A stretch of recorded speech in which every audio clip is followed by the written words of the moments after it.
please go to YouTube and type in this right here. Little girl saw Jesus coming back. Little girl saw Jesus coming back. And this is the YouTube channel right here. Okay.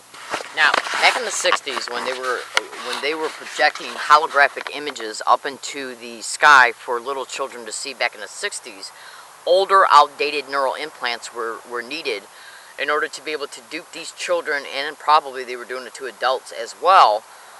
Older model implants were needed in order for the individuals that were being subjected to the Blue Beam Project back in the 60s. Older neural implants were needed in order to be able to interface the projection of the, it was actually what they did was they used the optical nerve with the implant so the video cortex would think that this little girl or little boy was seeing an optical effect up in the sky. Now they're using lasers, okay? Now, go to Google Maps and type in 11812 Braille, Detroit, Michigan 48228. Once you see that house, right-click on the mouse and hold that house on the Google Maps, and then hold it down and then pan it, okay, over, so you can see the two huge radio towers that are half a block away. Then go to YouTube and type in Jesse Ventura Brain Invader Show Conspiracy Theory. It shows targeted individuals being covered on that show. They are being targeted with what is known as the microwave hearing effect, even though the name is not mentioned concerning the technology that's used that's causing these people to hear voices in their heads and directed energy weapons that are attacking their bodies physically. Both of those technologies, okay, are being used as a result of using radio towers and cell phone towers in part, and satellites, in order to project the microwave hearing effect and to vector a target's location so directed energy weapons can hit them, okay? At the end of that show, Robert Becker is covered on that show. He's an ex-CIA and DoD scientist. He flat out states that these people, targeted individuals, are not being abused, they're being tortured. Now, Robert Beck is in the resources feature of the remote neural monitoring file that you can find by going to the bottom of Freedom from Covert Harassment and Surveillance. Okay? Robert Becker is also all over the internet. Now, the remote neural monitoring can be discovered online by extensively YouTubing it and Googling it to be discovered that remote neural monitoring is directly connected to organized stalking and gang stalking targets. So, by going to this YouTube video right here, Little Girl Saw Jesus Coming Back, you will literally be able to see a YouTube video concerning a parent who went online and posted the pictorial representation of what the little girl saw.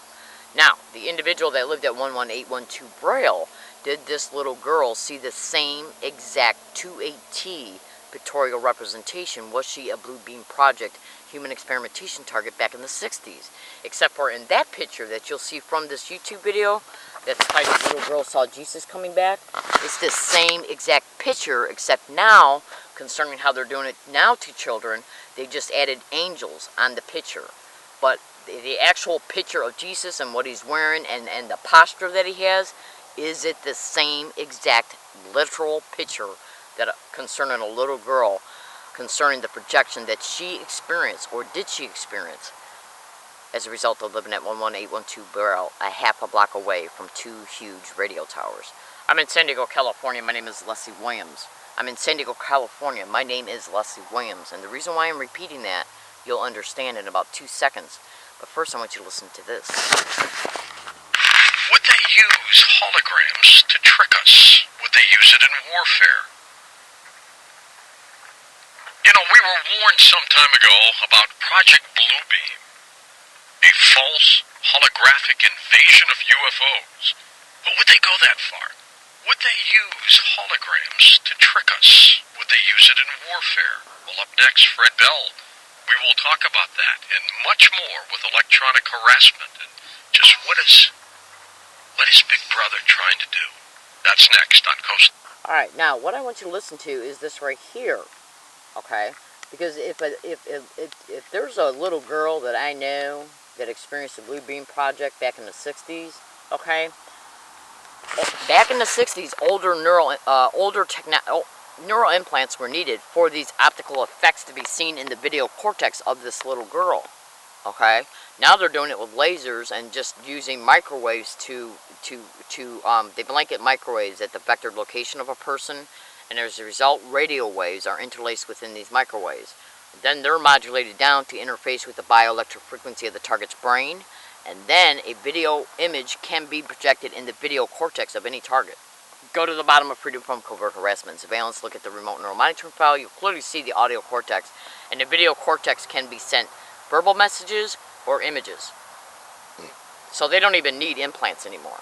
But if you got a person who was implanted back in the 60s, because back then implants were needed, and they're still walking around with this outdated implant that can show up on x-rays, would they keep track of this little girl who's now a woman in order to make sure that the neural implantation is never discovered by her?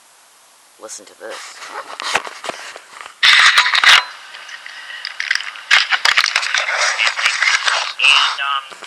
My name is Leslie Williams. I'm in San Diego. B700.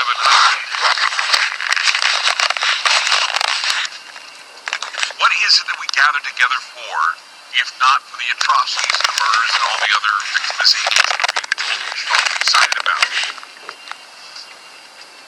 The last call, he says he does it for when he turned his life over to God.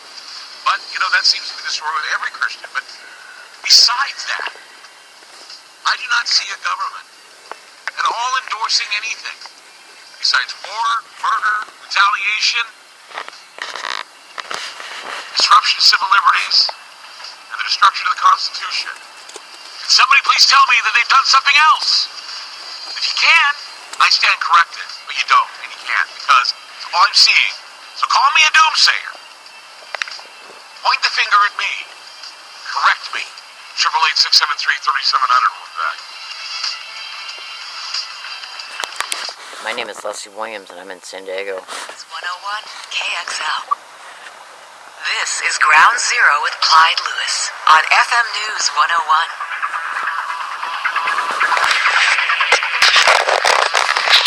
Ground Zero with Clyde Lewis. Okay, let's go to Leslie in San Diego, California. Leslie, hi, you're on Ground Zero.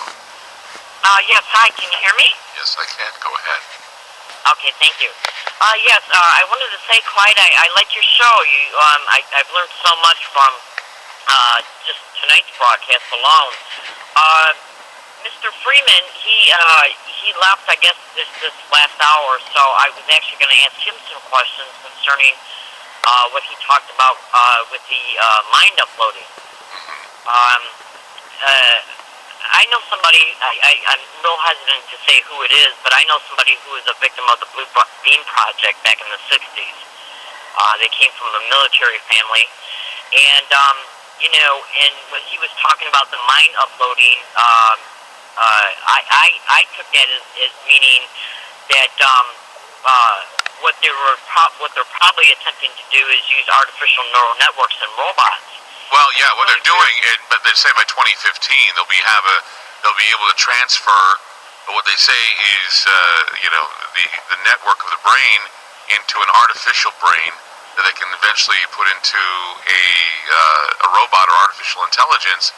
And the whole idea is to be able to transfer an entire brain neural network into a human body by 2050. Yeah, neural encoding, I think is what it's called. Yeah. But you know what's really weird about that is because I got ADHD, so I process information in nonlinear order, and I've been researching this kind of stuff lately, on and off, and my mind's kind of like connecting dots in reference to how it works. And I was just telling somebody this, like, just last week on a bus, I bet you $10 that they're going to eventually try and do something like that for time travel. That'd be an idea for time travel, because then they'd be able to transfer,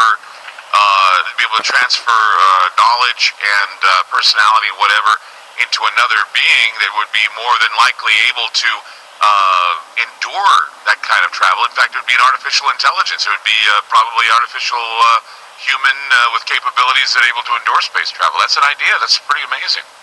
Yeah, because it would have to be non-localized, because I don't think they have it figured out yet in reference to how they can.